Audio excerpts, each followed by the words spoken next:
कभी किसी के चेहरे को मत देखो, बल्कि उसके मन को देखो, क्योंकि अगर सफ़ेद रंग में वफा होती तो नमक जख्मों की दवा होती। जैसे जैसे नाम आपका ऊंचा होता है, वैसे वैसे शांत रहना सीखिए, क्योंकि आवाज़ हमेशा सिक्के ही करते हैं, नोटों को कभी बजते नहीं देखा।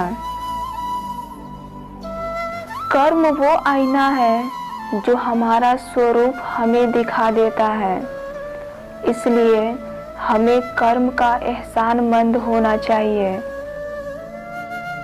कर्म सुख भले ही ना ला सके, परंतु कर्म के बिना सुख नहीं मिलता। दुख पर तरस खाना मानवीय है, पर दुख दूर करना देवता तुल्य है।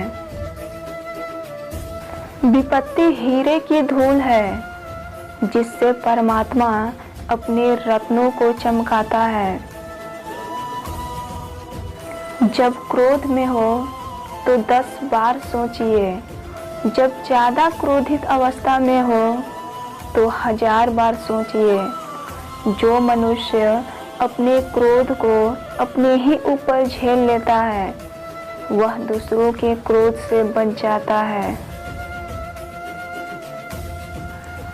किसी के प्रति मन में क्रोध लिए रहने की अपेक्षा उसे तुरंत प्रकट कर देना अधिक अच्छा है।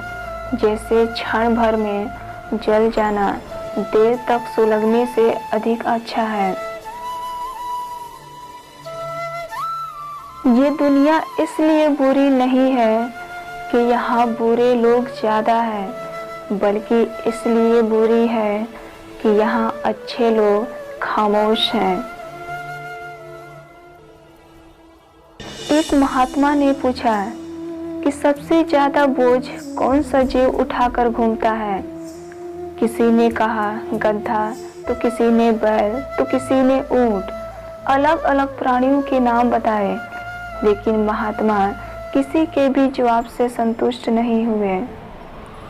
महात्मा ने हंसकर कहा, गधे, बैल, ऊंट, इन सब के ऊपर हम एक मंजिल तक बोझ रखकर उतार देते हैं, लेकिन इंसान अपने मन के ऊपर मरते दम तक विचारों का बोझ लेकर घूमता है। किसी ने बुरा किया, उससे न भूलने का बोझ, आने वाले कल का बोझ, अपने किए पापों का बोझ। इस तरह कई प्रकार के बोझ लेकर इंसान जीता है। जिस दिन इस बोझ को इंसान उतार देगा, तब सही मायने में जीवन जीना सीख जाएगा। 4 वेदों का अर्थ ना जानो तो कोई बात नहीं, परंतु समझदारी, जवाबदारी, वफादारी और ईमानदारी, ये 4 शब्दों का मर्म जानो तो भी जीवन सार्थक हो जाए।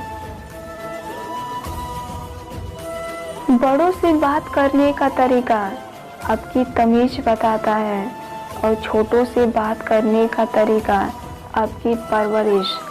अपने शब्दों में ताकत डालें, आवाज़ में नहीं, क्योंकि बारिश से फूल उगते हैं, बाढ़ से नहीं।